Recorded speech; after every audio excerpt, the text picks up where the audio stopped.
Thank you very much. Well, of course, I'd like to start by thanking the organizers very much for the invitation to attend this wonderful workshop, to give this talk. So the last time I was here, I think, was 1976, which I just learned is a prehistorical era. So not quite sure what that's all right. So it's nice to be back, and wonderful.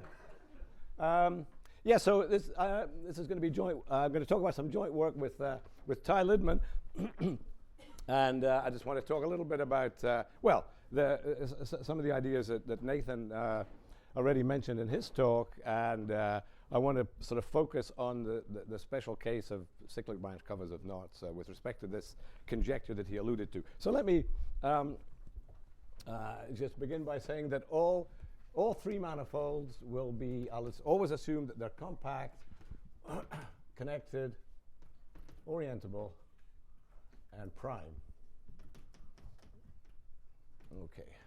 Now, if you have a, so let me, as I said, Nathan mentioned this possible relationship between left orderability of the fundamental group, existence of corneable taut foliations, and Haygard-Floer homology. So if we have a closed three-manifold M, let me just mention this again. So M, a closed three-manifold, subject to those conditions there, always.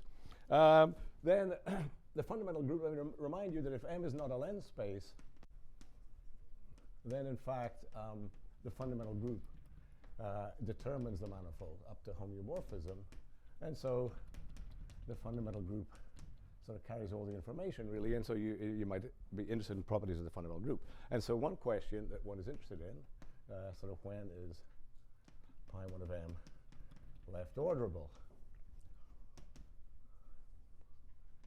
And I'll abbreviate that to LO. And so Nathan explained what that meant. You have a total order on the group that's invariant under left multiplication. I always make the joke that it's equivalent to having a right order, and in Texas we prefer a right order, actually. But I'm from Austin, and so we left. So there's a very useful theorem in this context due to Boyer, Rolston, and Wiest, that for three-manifold groups, I mean, for prime three-manifold groups, the pi1 is left orderable if and only if it has a left orderable quotient. So that's a useful fact that one makes use of frequently. And again, obviously, I'll remind you that conventionally the trivial group is not left orderable. That's a useful convention. Okay, so in particular then, an immediate corollary of this is if the first homology of M is infinite, then that implies that pi1 of M is left orderable because it has quotient Z, which is left orderable. So that's one fact. The second ingredient, as you know, is Nathan mentioned this. Oh yes, no, this is false, John. Yeah. I mean, it's false for non-prime three-manifold groups as well. But I mean, yeah. The other, the second ingredient is the notion of a co-orientable taut foliation. So again, Nathan described what that was, and these will just be C0, and I'll abbreviate that to CTF. And a theorem in this context, let me just mention one. I mean, there are many theorems which I will come to later, which I will use, but let me just mention one classical theorem, the theorem of Gabay, that if H1 of M is infinite, then that implies that M has a coorientable taut foliation. So I'll just say that the manifold is CTF. And so that's a little bit of an echo there. Here's another relationship between left orderability of the fundamental group and coordinate Taut foliations, which again we will be using.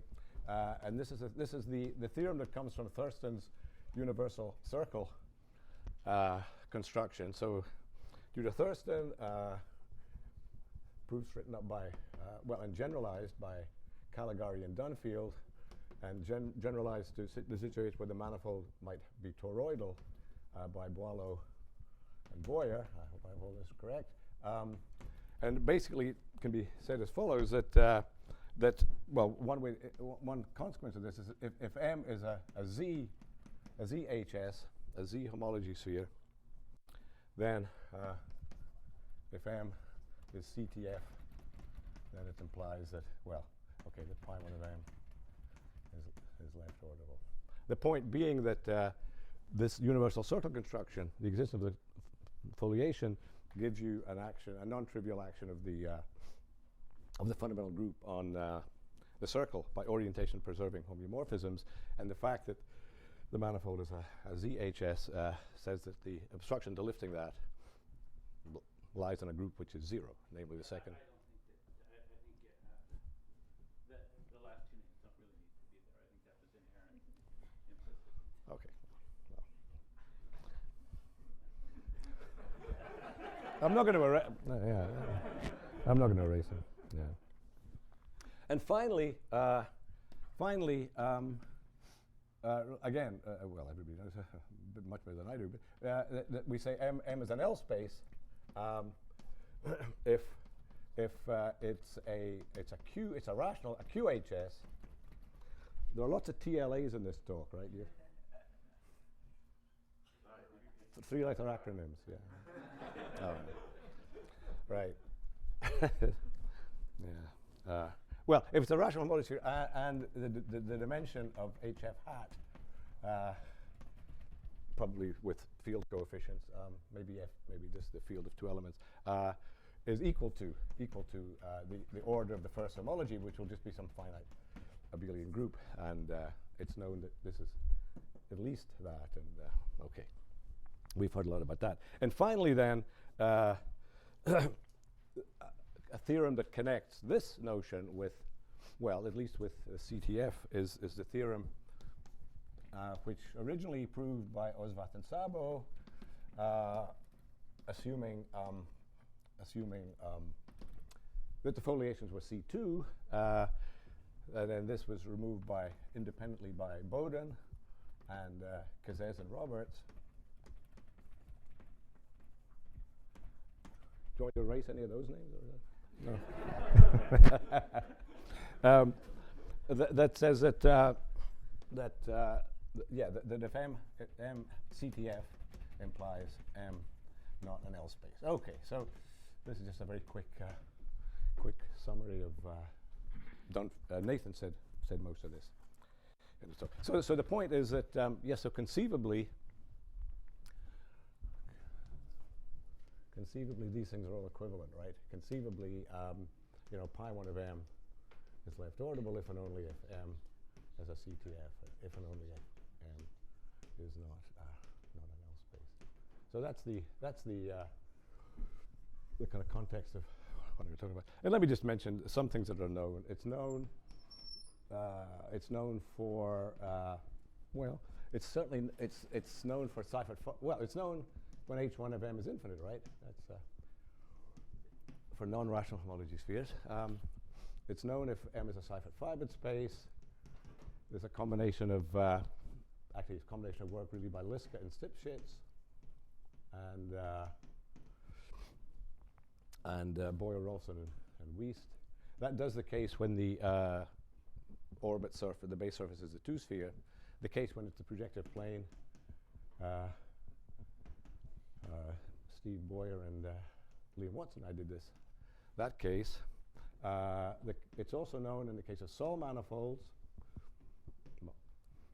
So these are the Sol manifold rational homology spheres are unions of 2 twisted I bundles over the Klein bottle. These sort of semi-bundles, and it turns out that they're always L spaces and they're never left orderable. So and so this was I guess the non-left orderability was done by Boyer-Olson. After you've been mentioned once, you then get abbreviated, you see, from now.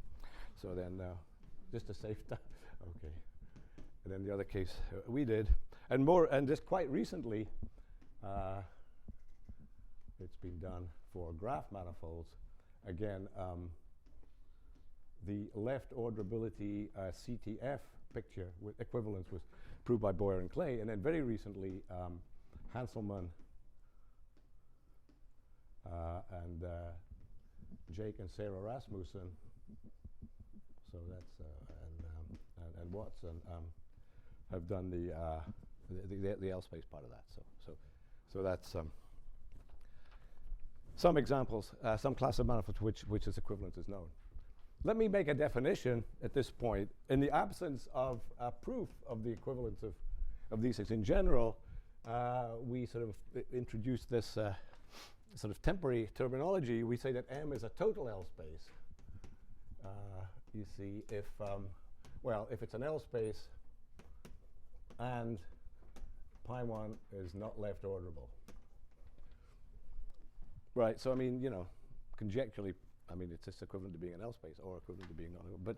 But if you know both these, you see, then at least that's given the state of knowledge, that's a good thing. So that's a total L space. And then the negation of this would be excellent.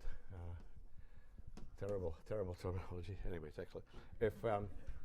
If it's CTF and left orderable. And so, right, so again, conjecturally, these things completely partition the set of all prime 3 manifolds, Okay. So let me just focus on, I want to say something about the what's known about these equivalences in the special case of cyclic branch covers of knots. So let me go to that.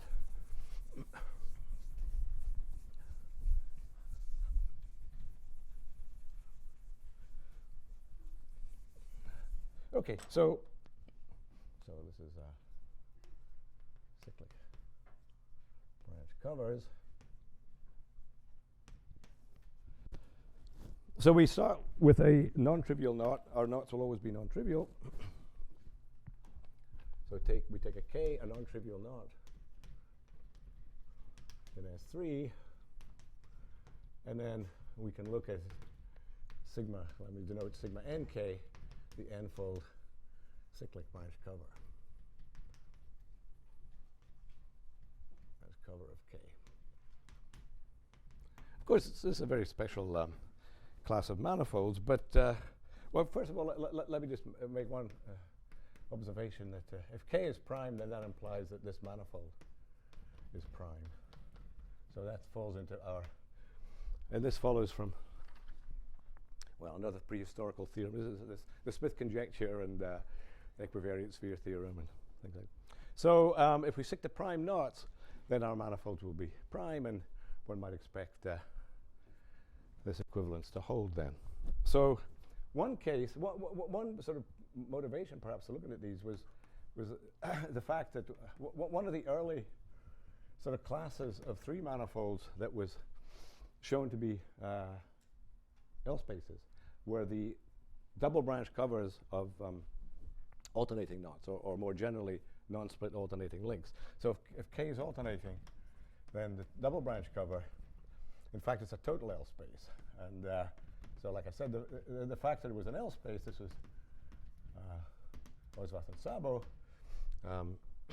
and the fact that the fundamental group is not left orderable, several people proved this. So we proved it, and proofs were given by Josh Green, Ito, Levine, and Llewellyn. Have a very different proof, which is perhaps conceptually the most interesting. Anyway, so for alternating knots, at least the double branch cover is always a total L space. It's always an L space, and we actually know that the fundamental group is not left orderable. Now, again, as you know, there are three kinds of knots, right? There are torus knots, satellite knots, and hyperbolic knots. I mean, just according to the geometric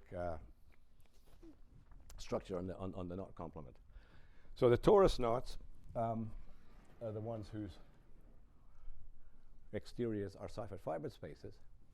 So we decided we would look at those. And so here's what we found. Yes? Can you just remind me, so if it's a total L space, does that imply that it does not have a Yes. Yes. Right, okay. Yeah, exactly, yeah. Yeah, so this is, I mean, of all these possible this is the one implication that's unconditionally known, right? So we don't have to put that into the into the definition. Okay, yeah. So what's the theorem here? If you take the n-fold cyclic branch cover of a PQ torus knot, well, let's see now. It's maybe I mean, sometimes it's excellent, and in other words, it has a CTF and left orbital fundamental group, and sometimes it's a total L space. And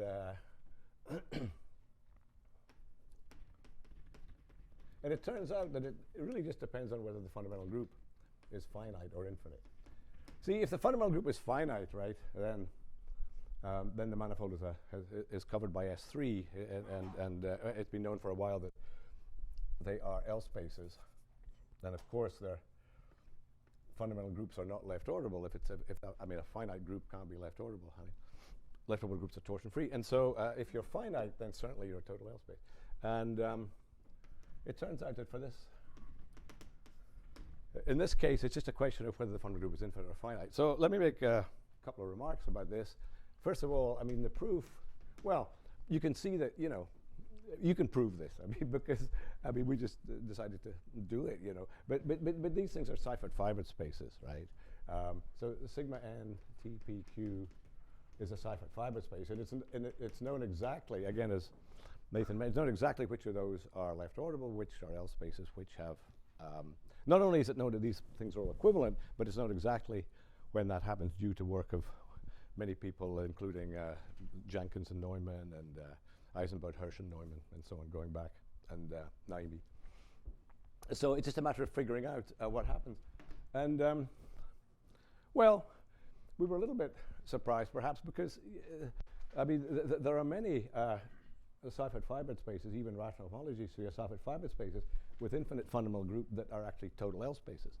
And so it's not immediately clear that you're going to get this very nice sort of dichotomy here, but that's what turns out. And in fact, there's a sort of reason for this. In fact, so there's a recent new proof of this by Nemeti, which is much more, well, last time I gave this talk, I said it was a more perspicuous proof, but people said they didn't know what that meant. So, so it's a better proof.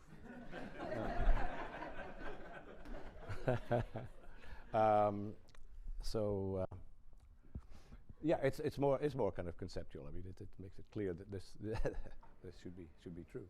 And let me also just point out, of course, that this case is. And so just a quick remark there that obviously, usually pi1 is infinite. I mean, pi1 of this guy is finite, if and only if, you know, NPQ is a Platonic triple, right? So just these very small small values, 2, 2, R, 2, 3, 3, 2, 3, 4, 2, 3, 5. Okay. So most of the time, it's infinite, and most of the time then these branch coverings have coordinate Taut foliations and are left orbital. Okay, what about, okay, that was torus knots. Satellite knots, I'm going to spend most of the time talking about satellite knots, actually, so let me skip over that for the moment and very, very briefly say something about, I mean, obviously the generic case would be hyperbolic knots, but so, and of course, here the situation is pretty much wide open, you know. In fact, even for, if we just look at the two-bridge knots, so this is an interesting special case, but you know, most two-bridge knots are hyperbolic. The only two-bridge knots that are not hyperbolic are these two Q torus knots. And so these two-bridge knots, of course, they're parameterized by a rational fraction, P over Q, and if we take PQ to be greater than 0, and of course P is going to be odd because we're a knot here. Well, again, these are alternating knots, so the double branch cover is going to be a total L space because they're alternating. So what about the higher branch covers? Well, just about, well, there are two things can happen. Well, first of all, for infinitely many of these two-bridge knots, this pattern persists. The n-fold cyclic branch cover is a total L space for all n. For example, the figure 8 knot is such an example. So all the cyclic branch cover of the figure 8 knot, they're all total L spaces. On the other hand, very interesting recent result of Ying Hu, had proved it in 2013, that if, in fact, if P is congruent to -1 mod 4, by contrast, this guy, pi 1, well, okay, I'll probably drop the sort of pi 1 eventually, but is left orderable, actually, for n sufficiently large.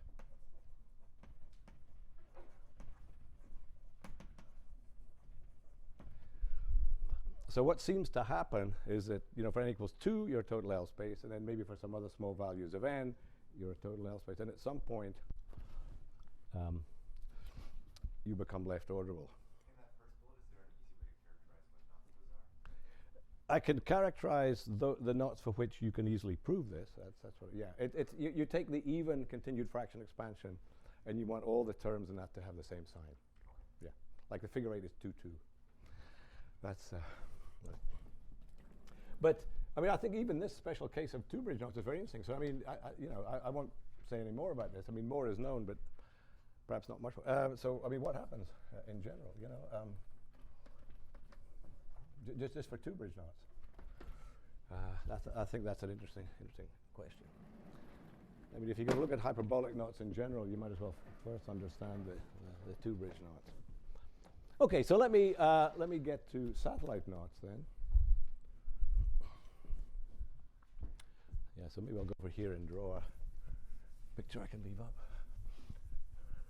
So the satellite knots are those whose exteriors contain essential tori, incompressible tori that are not boundary parallel, and they're obtained in the way that, well, you all know. So a satellite knot.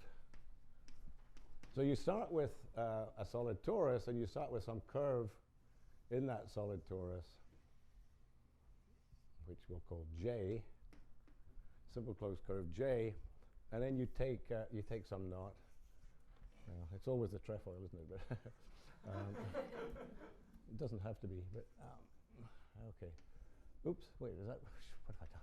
Okay. Here we are. So you take some knot K, and here's the neighborhood of K, and you take a homeomorphism from this solid torus onto the neighborhood of K, and Hj, the image of J, which is Jk. It's the J's. What? Excuse me, the previous theorem, is it known if for P convex to -1 mod 4, do they have Taut Foliations or not? It's not known, as far as I know. Yeah, that's a very good question. Exactly. Yeah. So you do this, and again, I mean, to make this uniquely defined, you want to choose this to take a longitude to the canonical longitude, okay, and so on. And again, for non-triviality, of course, you always want that this curve intersects any meridian disk at least twice, and it's prime. And then it's easy to prove that if you have all that, then that implies that the satellite is prime. So we're in our class of prime knots. Okay, so let me. So we're interested in cyclic branch covers of satellite knots. So let me just draw a picture. Actually, maybe I'll draw it over here. Okay. Yeah.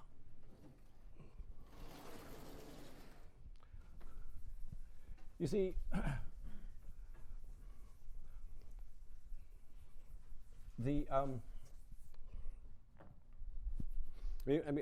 what are you doing to get? To get this knot? I mean, you're taking this solid torus, and then you're sticking onto that solid torus the exterior of the knot K, right? And the curve J is in the solid. And so you can easily see that if you get this nice picture, if we write X as the exterior of the knot that we're taking a satellite of, And then let's just define Wn to be the n-fold cyclic branch cover of the solid torus branched over that curve J. Then you see you get this decomposition that, well, let me introduce a few more bits of notation. You want W to be the algebraic winding number, algebraic winding number of J in the solid torus. It's some non-negative integer. And let's call D the GCD of N and W, and let's call M N over D. And then it's easy to see that in fact you can describe the n-fold cyclic branch cover of this satellite knot. It kind of decomposes as the n-fold cyclic branch cover of the solid torus branched over J, and then with all these various copies of the appropriate coverings of X glued on. So what are they? I mean, there's going to be a disjoint union of those. There are going to be D of them, and I'll draw a schematic picture in a minute. So what is X? So XMI is it's a copy of XM, which is by definition this is the n-fold cyclic cover, the n-fold cyclic cover of X. So you get this very obvious kind of decomposition of this branch cover along tori, where you get the thingy that's the branch cover of, this is a sort of Wn. That's just the branch cover of the curve in the solid torus. And then stuck onto this, you get these various copies of these, this would be X, M1, and so on. And you have these tori. Okay, that's the picture of the n-fold. And so we are interested in, does this guy have a coordinable taut foliation? Is its fundamental group left orbital? Well, that suggests a more general kind of question. When you have a manifold that's decomposed by sort of essential tori into various pieces, and you want to know when does it have a coordinable taut foliation, when's it pi1 left orbital? So let me state this sort of more general sort of gluing lemma.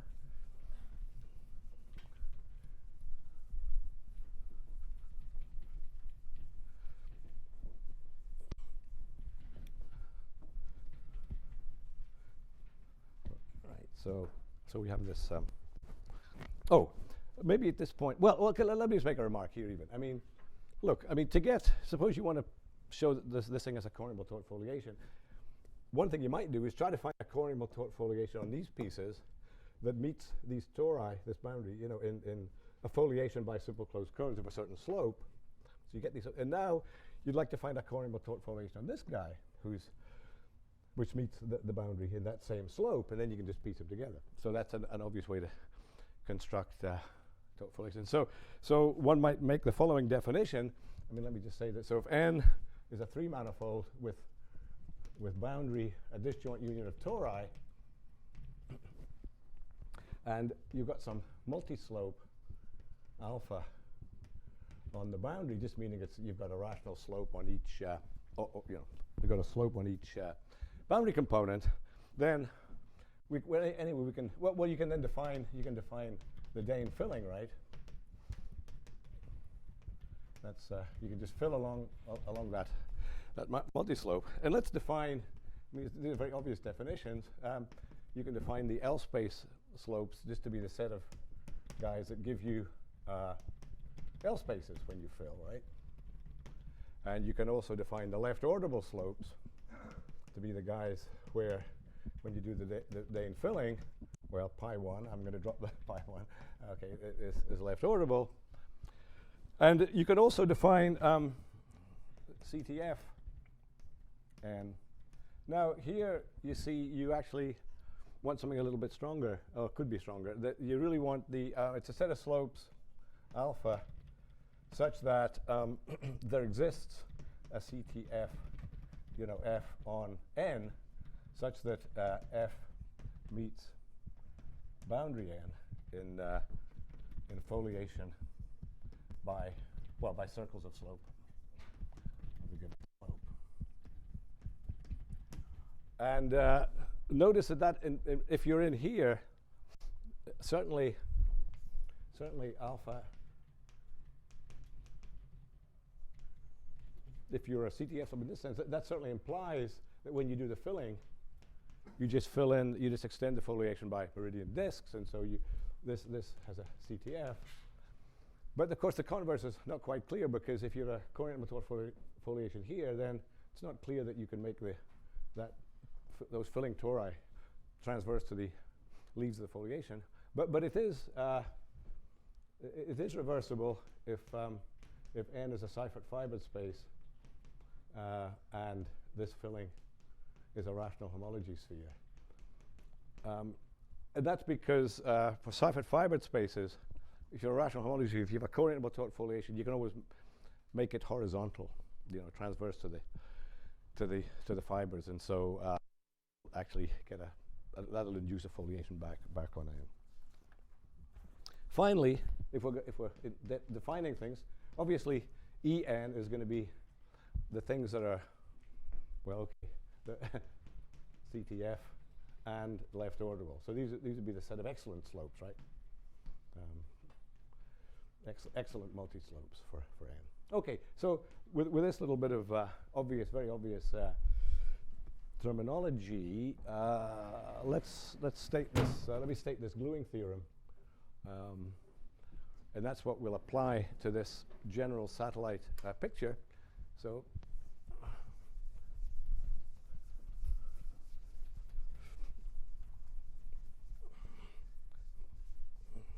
Okay, so this is the gluing lemma.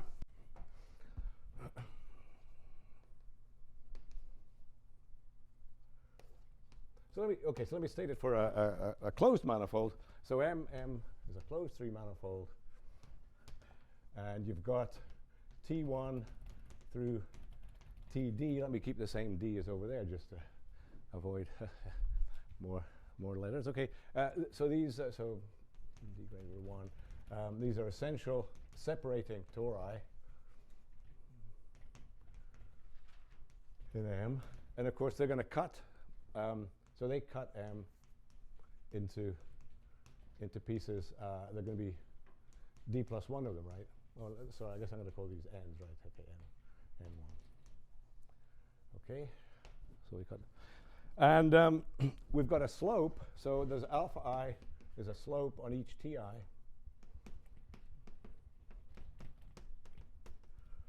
And so those slopes, you see, then define, so you've got a slope, for example, here, here, here, and here. Well, that defines a multi-slope on this piece. And so this gives sort of multi-slope, sort of alpha j on boundary xj for each j.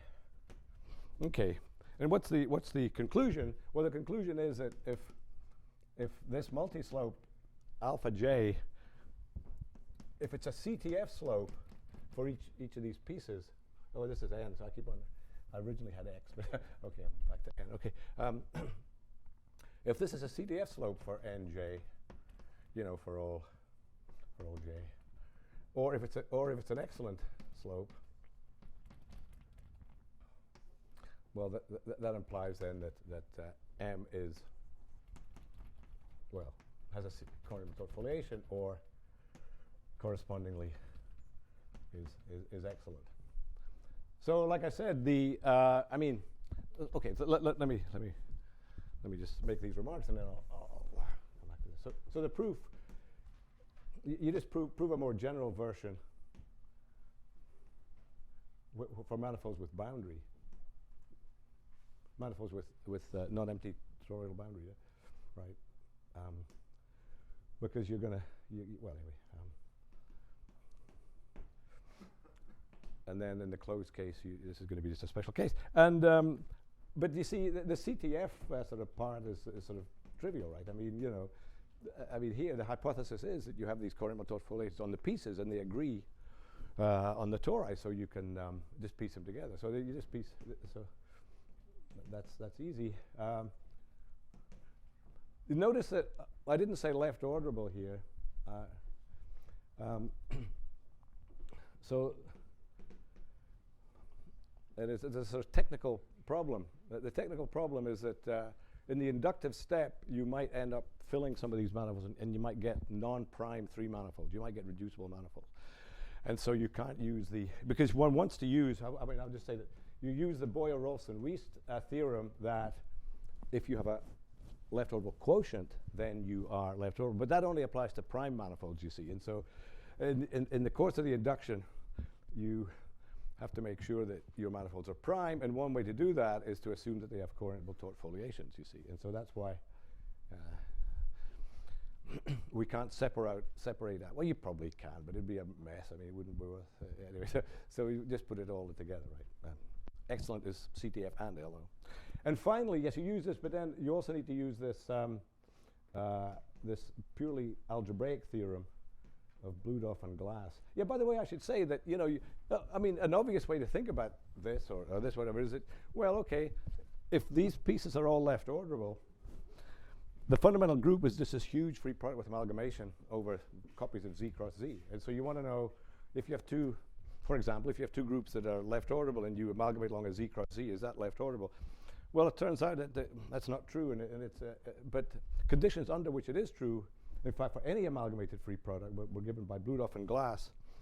And a special case of that is that amalgamations along Z are okay. So if A and B are left orderable, then that implies that, well, I mean, that implies that A star Z B is left orderable. So one can use that as part of the induction step. Anyway, so you get this gluing lemma, and so you want to apply. You find a quotient that looks like 3 times amalgamated over Z or something like that. Yeah. I mean, that's one case. That's one case that comes up, and that when that happens, you appeal to this. Yeah, exactly. Yeah. I mean, you see roughly how it's going to happen, right? You amalgamate along a torus, and you know you're going to kill the slope on that torus. You may kill the whole of that Z cross Z, or you may just end up with a Z, and that's the case where you. Yeah. Okay, so it's pretty clear what the philosophy is. The philosophy now is to just look at situations where we can apply this gluing lemma to this special case of these branch coverings of the satellite. And so one thing you want coordinatable. So what are these pieces? These pieces are cyclic coverings of the knot exterior, right? So you'd like coordinatable Taut foliations on exteriors of knots in S3 that meet the boundary in certain preassigned, certain preassigned slopes. So that's the kind of goal. Luckily, people have proved such theorems. So if let me just say, if K is an S3, and again X is the exterior, then we could write. I mean, we could define, CTFK to mean CTFX, and etc. I mean, so all these things. And I guess conceivably then, conceivably, just some sort of analog of the general conjecture here would be that for any knot, that the CTF slopes are the same as the left orbital slopes, which are exactly the complement of the length of the L space slopes. Except that's not quite true. That's not quite true for cable knots because cables have reducible Dane surgeries, and conjecture they're the only ones. And so, but I think if you stay away from cables, then conceivably this is true. Yes. Has the question been studied for left orderable? I mean, for CTF, for instance, for fiber knots is known for negative infinity. Right. Has this question studied? Yes, it has. Yes, it has. I mean, that's one of the. So for fiber knots, that's. they agree, and it is known. I'm sorry. For fiber knots, it is known, and they agree. No, it's not known. No. A lot is known about fiber knots. I mean, I'll mention some of the theorems in a minute. But. Oh yeah, sorry. Oh yes. Do you know anything about gluing them together when you're in the closure of the interval where you have the Dane foliation? Yeah. Well, you know about that. I don't really know about that. Yeah. I mean, no. I mean, it's look. I mean, That's much harder. But it's yeah. If you could do it, then you could just say you could have reversal for L spaces. So. Yeah. Right. Well, exactly. I mean, that's what. Yeah. Well, I thought that's what you guys are going to be doing, right? But soon, right? Yeah. No, well, certainly Steve's going to be talking about these kind of things, I know, in a much more refined fashion. I mean, this is a very broad brush kind of picture. But yeah, I mean, the case, what Sarah's alluding to, I mean, the case of graph manifolds, which I mentioned, I mean, that involved the work by Boyer and Clay and by, Jonathan Hanselman and the Rasmussens and Liam Watson. And that involved a study of precisely those types of questions, which slopes are left orderable and, well, yeah, okay. And it gets a little subtle. It gets a little subtle bit. Well, okay, so here's a theorem that is very useful from our point of view, theorem of Lee and Roberts, that says that for any knot, remember knots are all non-trivial, there's always some interval around 0. So there's always some a greater than 0 such that the coordinate taut foliation slopes of K always contains a non-trivial open interval around 0. And one nice thing about this is that for all K, there exists some K0 such that the excellent slopes, well, I guess I'm calling them excellent slopes of K, contain the set of things with the form 1 over K, provided the absolute value of K is at least K0. So things with the form 1 over K, for K sufficiently large, not only they'll be CTF by this, but the point is, remember that theorem I mentioned right at the beginning? See, for things with the form 1 over K, the Dane filling is a Z homology sphere. And so by that Thurston universal construction theorem, if you have a CTF, then in fact you're also left orderable. And so if you just stick to those particular slopes, now just lifting that up to the M-fold cyclic cover, for all K, there exists some K0 such that this X also for the M-fold cover contains, well, you sort of pick the obvious basis. Means with respect to the canonical parametrization, and you lift it and you get this anyway. So again, you get, so this is a very useful theorem because it gives us a lot of slopes that are excellent on these pieces, right? And so if we can find slopes that are excellent here as well, then we're done. Our manifold is excellent, you see. And so that's kind of, and so, by the way, I should also mention that Nathan mentioned a theorem of Color and Dunfield that another, in fact, it's with a slightly stronger hypothesis on the knot about the Alexander polynomial, that in fact you get an interval like this, where everything in there, not just the things of this form, but everything in there are excellent. So that's but they proved that too late for us to use. So okay. So and then finally, again, what's known? I mean, again, okay. So you all know that the L space slopes, again with this very naive definition, right? That Osvat Sabo tells you what that the L space slopes of a they're either, I mean, it's either everything from 2g minus 1 to infinity, or everything from minus infinity to 1 minus 2g, or it could be just infinity, which is the S3 filling. So g of course is the genus of K. So the L space slopes are completely understood in this, at least in this sense. Okay, so let's go back to these satellites then and apply this picture and some of these theorems to some special cases of satellites. So perhaps the most obvious class of satellite knots, one of the most obvious ones, are just the what? Isn't that open? What's it? The interval on No, I think it's closed. It's closed, I think. Yeah. The complement's open. That's what you meant, right? Yeah. Right. No. Yeah. What are the hypotheses of the Osvat-Sabo theorem? Any knot? Any knot. Yeah. Any non-trivial knot. Yeah. Any non-trivial knot. Yeah. Exactly. Okay. So let me just. Okay. So let's look at cables. Perhaps the most. So let's say C, P, Q, K. That's going to be the PQ cable of K. And let me depart from my usual convention. So P is going to denote the longitudinal winding. So P is going to be at least 2.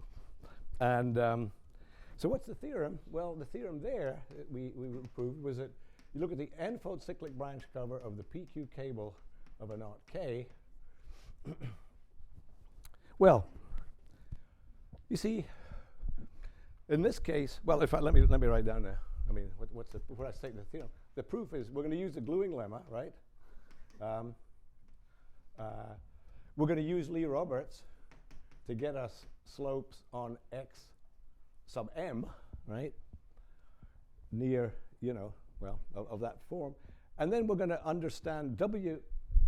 In this case, this is a cable in a solid torus, and so the exterior of that is a Seifert-Fibert space. So W sub n is a Seifert-Fibert space in this case. And so, as I say, everything's known about slopes on CDF slopes on that. And so if you put them all together, you find that this is excellent. There's always a CTF, and there's always it's left orderable. Except, so the proof didn't work for n equals p equals 2.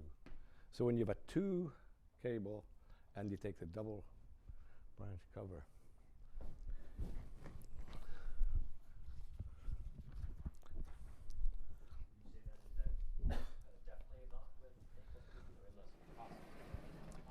your check's in the mail, Ken. All right, that's a great question. All right, excellent. We text and stick together, right? That's great. Okay. Yeah, exactly. So what happens there is rather interesting, actually, and sometimes one thing happens. So here's, yeah, you can say more, but in particular, if we're taking a cable of a torus knot, then because we know everything about the slopes on for torus knots, whether they're CTF, blah blah blah. So it's easy to say exactly what happens there. So if you take the double branch cover of the 2Q cable of the RS torus knot, right? So this is the case it's excluded, right? And well, with a particular K, and I'm assuming R and S are positive. Well, the thing is that sometimes it's excellent. And in fact, it's excellent when Q is less than 2 RS minus R minus S. And it's a total L space sometimes. So in fact, it's total L space otherwise. So, and the point is, let me just say something about it, but I mean, let me just mention that the second part, the total is, I mean, first of all, it uses Boyer-Clay. Well, okay, and it also uses, this is very recent, this uses the Hanselman, Rasmussen, Watson as well. Because what happens, if you have the double branch cover of a 2Q cable of any knot, that's homeomorphic. It turns out it's just 2 copies of the knot exterior that you're cabling glued together. And you can figure out what the gluing is, and now you just want to see whether you can match slopes. And for torus knots, this is a graph manifold. This will be a graph manifold. And so everything is known about that, and this is what happens. So sometimes it is. Let me just mention okay, so that's that. Let me, that's cables. Let me just mention a couple of other things. First of all, let's go back to the Lee-Roberts theorem that says there's always this open interval. Okay, so they conjectured that in fact that open interval always contains -1, 1. So, and of course that's consistent with the sort of more general conjecture that the CTF slopes are just a complement of the L space slopes. But so the Lee-Roberts conjecture, the Lee-Roberts conjecture. That's a private joke. Anyway, is that the Taut foliations slopes of any knot, it always contains -1, 1. So, and as I said, okay, and let's another condition. Let me put this in this condition. This sometimes seems to be necessary in some of these arguments. Let's say that K is large CTF. So just LCTF, if the set of CTF slopes is unbounded, okay? So arbitrarily close to infinity, which is the meridian. And as I say, so I mean possibly these hold for all K, right? So these are And well, let me just not write down, but running out of time. But there are many classes of knots. I mean, Rachel has proved that, well, so many classes. Let me just say, classes of K are, well, are LCTF and satisfy the Lee-Roberts conjecture. For example, hyperbolic fibered knots and alternating knots, except you have to be just careful exactly which, whatever. Okay, but so a lot of classes of knots are known to satisfy this, possibly true for all knots. And so let me just mention a couple of more theorems, and to do those, we will use another theorem of Rachel. You see, Lee-Roberts gets us slopes on x, and therefore on x sub m. What about that big bit in the middle, w sub n? Well, you know, for cables, that was really nice. That was just a Seifert fiber space. There are some other cases where w sub n is nice in the sense that it's actually fibered. And so there's one can then use this theorem of Kalelkar and Roberts that says that if n is a bundle over the circle with fiber of positive genus, and there, of course, you've got this multi-slope. This is the multi-slope of the boundary of the fiber, right, on the boundary of n. Then what they show is that actually there's a neighborhood. There exists a neighborhood of that set of slopes that you know,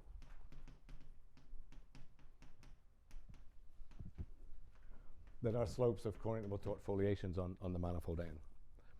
So let me just state maybe two more theorems, and then ask a couple of questions, and then we can all go to lunch. So yes, let's get. So you know, this is all very whatever the word is. I mean, we just decided to try various classes of knots. So of course, a good class of knots would be the untwisted Whitehead doubles, right? They're good. So this would be the untwisted Whitehead double of K. And one interesting thing about those knots is that the Alexander polynomial is 1, and so therefore all the cyclic branch covers, they're all Z homology spheres. And you see, well, they're going to be Z homology spheres, but they contain this. By definition, they're going to contain incompressible tori, so they're probably, conjecturally, whatever, they're not going to be L spaces. So they should be excellent. So what's the theorem that we can prove here? Well, the double branch cover is indeed always excellent. Has a CTF and leftover fundamental group. And in the other cases, we could say so K satisfies the Lee-Roberts conjecture, which remember most things. Then in fact, the n-fold cyclic cover is excellent. Not quite for any n. For any n, at least 4, and 3. Well, we can at least say this is left orderable. On the other hand, if K satisfies this large, if it has arbitrarily large CDF slopes, then in fact you don't have to exclude that sigma 3. So sigma 3 dk is excellent. And what's the point? I mean, well, let me just say is the point here is that yeah. I mean, the thing is that yeah, when you look at this double branch, this W sub n, it's actually the exterior of a chain link, an alternating chain link, or a pretzel link with everything 2. And Dave Gabay worked out a long time ago when these are fibered and so on and so on. I mean, when so these guys are always fibered, and so one can then put that together with, so one can use this theorem on the W sub n part, and then use the Lee-Roberts on the X sub n and glue together, and you get this sort of stuff. Let me just finally mention a slightly easier thing. We had, so if another case that immediately follows really just from this is if you've got a braid, so just a braided satellite, so it just keeps on going around in the same direction. Okay, that's with winding number at least 3. A 2 braid is just a 2Q cable, you see. That's the only thing, and we know about those. But if you're at least 3, then one can say the following, that at least if the knot K has arbitrarily large CTF slopes, then in fact you take this satellite and the branch cyclic cover is excellent for all n greater than or equal to 2. And this is immediate from this. I mean, this shows you how one proves it. I mean, you see, this is a fiber bundle, right? The complement here, and so when you take the branch covering of the solid torus branch over this braid, you get a bundle, and it's easy to see that the genus of the fiber will be greater than 0 unless the winding number is 2 and it's a 2-fold branch cover. So it's always going to be, and so you can use the this theorem to get corneable taut foliations there, and then on the other parts you just use Lee-Roberts. So that's just some perhaps rather ad hoc. Well, okay, let me just finish now with a couple of questions, perhaps. So look, so what's happening? I mean, for these satellite knots, you must have noticed that, I mean, most of the time we're proving that not so much that these conditions are equivalent, but actually they're excellent. I mean, you know, they have corneable taut foliations, and their fundamental groups are left orderable. And so, so let's just conjecture that if K is a prime satellite knot, then the these guys always have corneable taut foliations. They're always left orderable, except, of course, we know that's not quite true, right? Unless K is a 2Q cable and n is equal to 2. But you know, possibly all the you see, certainly for braids, it's true. Again, one modulo, I conjecture. Finally, let me just mention, end with one last sort of obvious question, just going back perhaps more generally to a very obvious question that comes up with this kind of data, that if you've got any knot K that such that it's n-fold cyclic branch cover, this is not necessarily a satellite knot now, just any knot. So let's suppose, you know, maybe it's CTF or maybe it's left orderable. You see, let me remind you that for torus knots, everything was excellent, except for these very small values. So for a given torus knot, you know, as soon as n is greater than 2, everything's excellent. And if you think of whose result, well, first of all, for some 2-bridge knots, all the cyclic branch covers are total L spaces, so none of them are excellent. Okay. If you think of whose result, for that other class of 2-bridge knots, from some n onwards, everything is at least left orderable. And so the very obvious question is that if this is does that happen, you know, from that point on, in terms of the cyclic branch cover? And so it's an interesting question because it doesn't seem to be any obvious sort of relationship, you know, between. If m is a multiple of n, then you get this nice sort of non-zero degree map and so on, and you can argue that. But in general, it's not so clear how these are related. So that's just a question. All right. Well, thank you very much. I'm done.